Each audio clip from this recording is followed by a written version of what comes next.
خلا کا سفر ہمیشہ سے ہی انسانی تجسس کا مرکز رہا ہے، لیکن اس سفر کے ساتھ چیلنجز بھی جڑے ہیں۔ ان میں سب سے اہم سوال یہ ہے کہ اگر خلا میں کوئی خلاباز بیمار ہو جائے تو اس کا علاج کیسے کیا جائے گا؟ کیا وہاں ڈاکٹر موجود ہوتے ہیں؟ اور خلا میں طبی سہولیات کس حد تک دستیاب ہیں؟ آئیے اس دلچسپ موضوع پر تفصیل سے بات کرتے ہیں۔ خلا میں انسانی جسم کو کئی غیر معمولی حالات کا سامنا کرنا پڑتا ہے، جن میں کشش ثقل کی کمی، مائکرو گریویٹی اور محدود وسائل شامل ہیں۔ ان عوامل کی وجہ سے خلابازوں کی صحت متاثر ہو سکتی ہے۔ حالیہ رپورٹس کے مطابق انڈین نژاد امریکی خلاباز سنیتا ولیمز، جو اس وقت بین الاقوامی خلائی اسٹیشن پر موجود ہیں، وزن کم ہونے اور بیماری کا سامنا کر رہی ہے۔ ناسا کے مطابق خلابازوں کی صحت کی نگرانی کے لیے ایک جامع نظام موجود ہے۔ ہر خلاباز کو زمین پر موجود فلائٹ سرجنز کی ٹیم کے ذریعے مانیٹر کیا جاتا ہے، جو ان کی جسمانی اور ذہنی حالت پر نظر رکھتے ہیں۔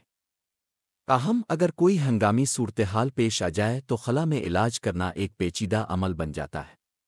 بین الاقوامی خلائی اسٹیشن ISS پر ایک بنیادی طبی کٹ موجود ہوتی ہے، جس میں فرسٹ ایڈ کا سامان، ایک ڈیفیبرلیٹر، پورٹیبل الٹرا ساؤنڈ مشین اور دیگر ضروری آلات شامل ہوتے ہیں۔ یہ آلات خلابازوں کو ابتدائی طبی امداد فراہم کرنے کے لیے کافی ہے۔ خلابازوں کو خلا میں بھیجنے سے پہلے طبی آلات کے استعمال کی مکمل تربیت دی جاتی ہے۔ ناسا کے مطابق خلابازوں کو 40 گھنٹے کی خصوصی تربیت دی جاتی ہے تاکہ وہ کسی بھی ہنگامی صورتحال کو مؤثر طریقے سے سنبھال سکیں۔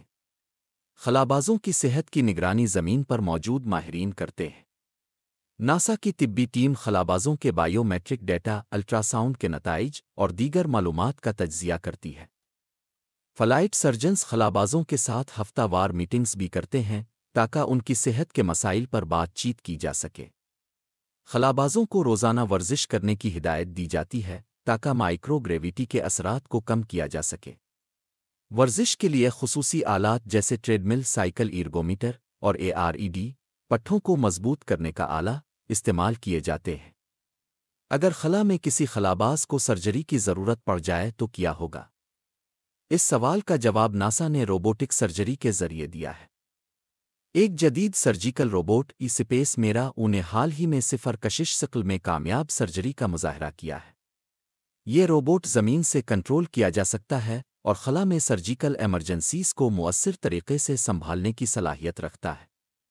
یہ ٹیکنالوجی نہ صرف خلا میں بلکہ زمین کے دور دراز علاقوں میں بھی استعمال کی جا سکتی ہے جہاں طبی سہولیات محدود ہوتی ہیں۔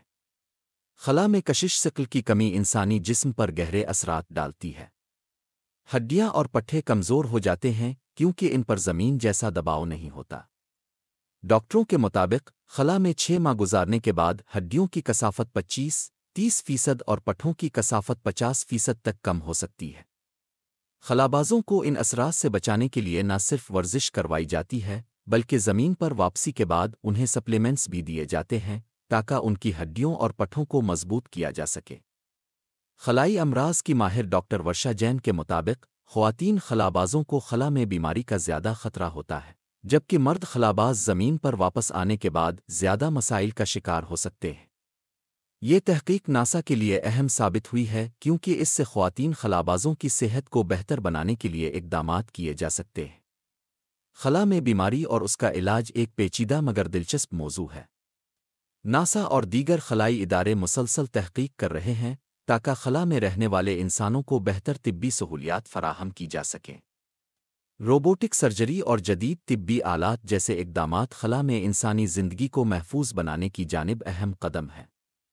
خلابازوں کے لیے یہ سفر آسان نہیں ہوتا، لیکن ان کی تربیت، زمین سے نگرانی اور جدید ٹیکنالوجی انہیں ان چیلنجز کا سامنا کرنے کے قابل بناتی ہے۔ خلا میں زندگی ممکن بنانے کے لیے انسانیت کا یہ سفر واقعی حیرت انگیز ہے۔